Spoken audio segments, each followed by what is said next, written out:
പക്ഷെ വേറൊരു കാര്യമാണ്, ഈ പ്രതിക്കെതിരെ വേറെയും കേസുകളുണ്ടല്ലോ. അല്ലാണ്ട് ഇവിടെ എഴുതിയിട്ടുണ്ട് വെണ്ടയ്ക്ക അക്ഷരത്തിൽ പേപ്പറിൽ. അത് പറ.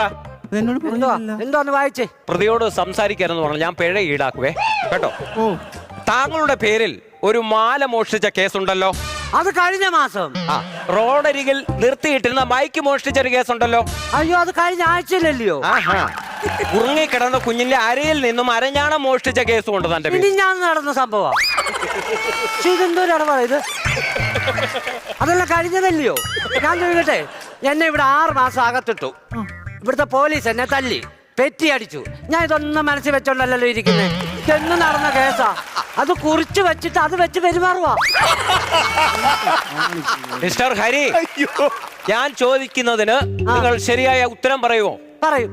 എങ്കിൽ നിങ്ങൾ തെറ്റ് ചെയ്തിട്ടുണ്ടെന്നും ശരി തെറ്റാണെന്നും തെറ്റ് ശരിയാണെന്നും തെറ്റ് തെറ്റായി